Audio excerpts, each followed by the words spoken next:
Bonjour à tous, j'espère que vous allez bien. Aujourd'hui dans cette nouvelle vidéo, on va parler des frais à connaître lorsque l'on achète un garage. Parce qu'effectivement, quand on achète un garage, ce n'est pas que le prix d'achat à payer et ensuite on peut le louer et ensuite on encaisse 100% du loyer tranquille et on arrive comme ça à 6 mois, 1 an, 5 ans, 10 ans et on encaisse tout et on peut dépenser comme on veut. Non, pas du tout. Effectivement, vous vous en doutez peut-être, mais il y a forcément des frais qu'il y a à payer quand on achète un bien immobilier en l'occurrence un garage pour cette vidéo.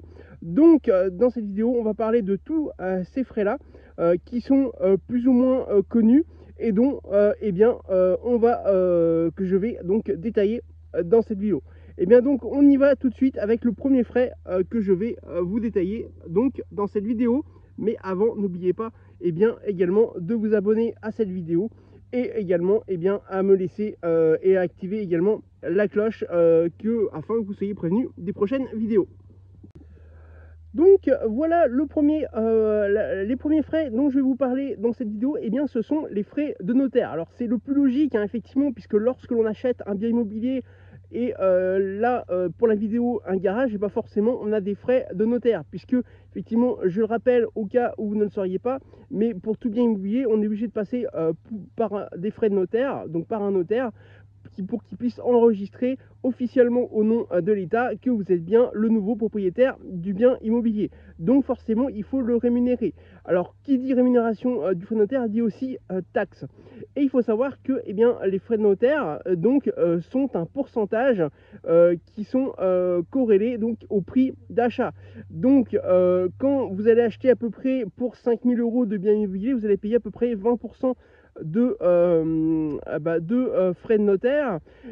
Quand c'est 10 000 € c'est autour de 16%, et plus le montant de l'achat est important et moins vous allez payer de frais d'achat au niveau pourcentage. Forcément en somme ça fait nombreux. Par exemple, autour de 100 000 €, c'est autour de 7 à 10% à peu près du montant que vous allez payer. Et forcément, plus le prix d'achat, comme je disais, augmente, et plus ce pourcentage diminue en valeur. Donc forcément, il faut les prendre en compte lorsque vous souhaitez acheter. Et il faut savoir que ces frais de notaire ne sont pas quelque chose que le notaire se met dans la poche intégralement. Effectivement, ce sont surtout beaucoup de taxes. Donc effectivement, qui dit taxe dit forcément État, et donc forcément c'est des montants fixes. Donc pour les petits malins qui pensaient qu'ils allaient pouvoir négocier assez facilement les frais de notaire, il faut savoir que les taxes allant à l'État forcément sont très très peu négociables, puisqu'elles sont c'est un montant fixe.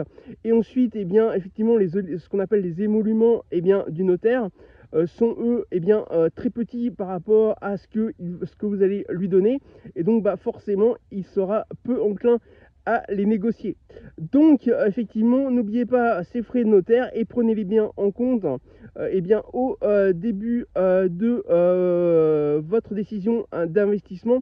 Et également, si vous souhaitez négocier quelque chose, c'est plus le prix d'achat avec le propriétaire actuel que vous allez pouvoir négocier un prix, plutôt que les frais notaires. Alors les deuxièmes frais dont je vais vous parler, c'est les charges de copropriété et l'entretien. Effectivement, il est possible que vous achetiez un garage dans une copropriété, donc un ensemble de propriétaires, et donc forcément vous allez avoir des charges. Alors ces charges se payent généralement tous les trimestres, et sont corrélées avec la surface au sol que prendra votre garage. Donc forcément, si par exemple votre garage prend 10% de la surface au sol de la copropriété, vous allez payer les 10% de charges au total qu'il y a dans cette vidéo, enfin sur ce garage.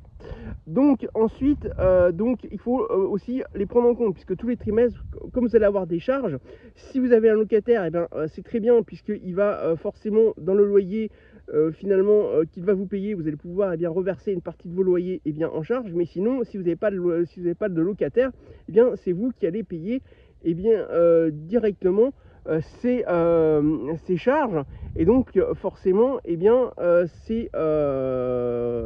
il faut en prendre en compte, puisque plus ils sont élevés et plus ça va gréver eh bien, votre portefeuille financier, mais également eh bien, si vous avez un locataire, eh bien, votre rentabilité.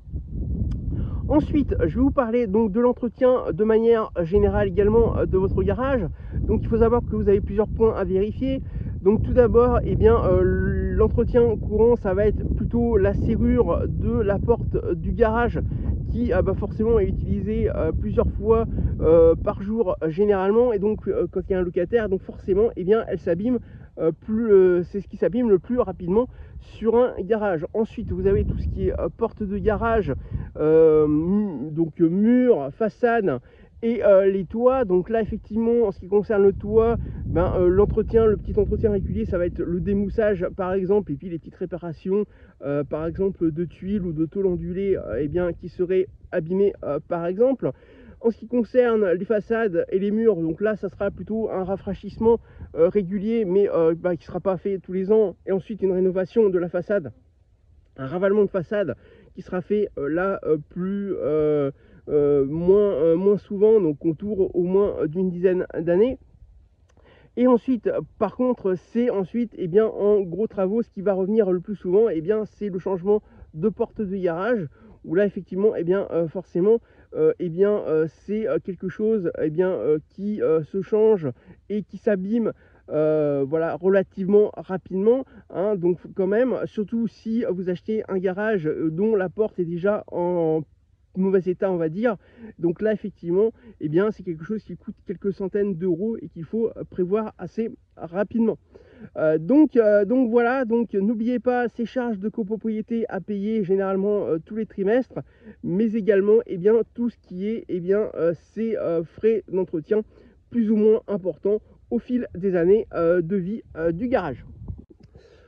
Les troisièmes frais à prévoir dans cette vidéo, eh bien, c'est la taxe foncière. Alors effectivement, c'est bien connu, il faut savoir que la taxe foncière, c'est tout simplement eh bien, un paiement que vous allez devoir faire à la commune où est situé votre garage, qui est basé sur la valeur locative eh bien, de votre garage.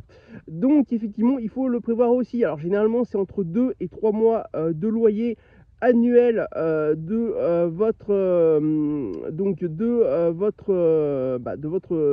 votre loyer, hein, de votre garage. Donc effectivement, il faut aussi le prévoir dans sa trésorerie.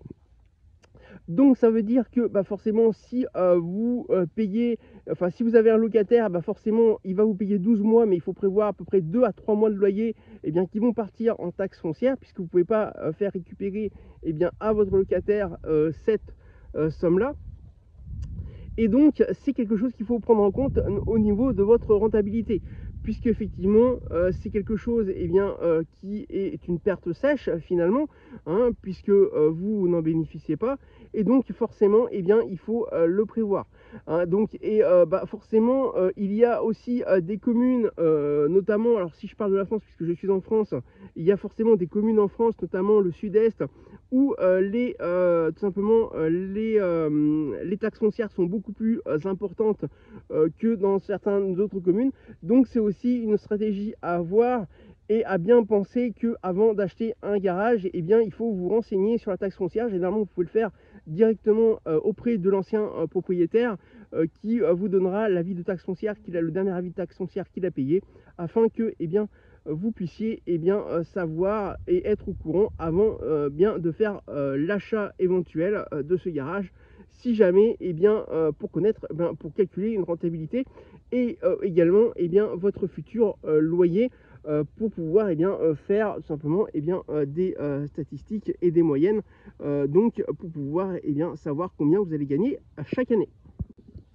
Donc maintenant on va parler eh bien, de ce que j'ai appelé les frais divers et annexes, puisqu'effectivement après ça, eh bien, ça ne s'arrête pas. Vous aurez tout simplement des petits frais qui vont revenir de temps en temps, mais qui ne sont pas réguliers, donc il faudra forcément eh bien, payer à un moment ou un autre, même s'il y en a un qui est assez récurrent dans ce que je vais dire ici en frais divers. mais généralement, voilà, c'est tout simplement, c'est pas une récurrence en soi.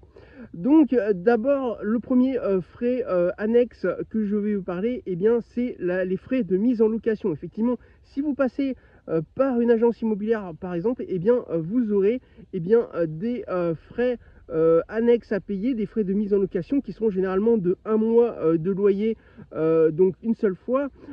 Donc forcément il faut prendre en compte. Alors bien sûr, vous pouvez vous débrouiller tout seul avec par exemple une annonce sur le Bon Coin gratuite et ensuite trouver des locataires comme ça. Mais si par exemple vous êtes loin du garage et s'il faut vous faire visiter ensuite, eh bien ce sera plus facile de le faire gérer par une agence immobilière et donc qui vous prendra forcément des frais de mise en location lorsqu'elle aura trouvé un locataire pour vous. Donc il faut y penser à ces frais là. Ensuite, le deuxième frais annexe que je vais vous parler, eh bien c'est l'assurance propriétaire non occupant. Effectivement, si vous avez un garage et que vous achetez un garage, eh bien il faudra l'assurer contre par exemple l'incendie. Donc forcément, même si effectivement le locataire lui l'assurera au niveau de ses affaires par exemple, il faut que vous assuriez également vous votre garage, puisque sinon eh bien ce sera pour vous s'il arrive quelque chose, et c'est vous qui allez tout payer, par exemple si je repense encore une fois à l'incendie. Donc c'est quelque chose qui coûte que quelques euros par mois ou quelques dizaines d'euros par année, mais effectivement c'est quelque chose d'important pour éviter les soucis et les problèmes si le jour où ça arrive. Enfin, les troisièmes frais annexes qui ne sont pas obligatoires, puisqu'il y en a qui ne sont, il y a des propriétaires de garages qui ne sont pas concernés, c'est par exemple les petits entretiens style espace vert, puisqu'effectivement il y a tout simplement des garages qui sont, comme je disais, en copropriété, et donc forcément même si vous êtes propriétaire seul, vous pouvez avoir à côté un carré de pelouse, et forcément il faut s'en occuper. Donc soit vous en occupez vous-même, soit vous faites venir une entreprise pour ça, et donc forcément ça aura un petit coût annuel pour vous. Donc voilà un petit peu les frais divers et annexes dont je pouvais vous parler dans cette vidéo. Donc voilà, on arrive à la fin de cette vidéo, donc j'espère qu'elle vous aura plu, et n'hésitez pas à me mettre un pouce levé, donc à cliquer sur le pouce levé si vous avez aimé.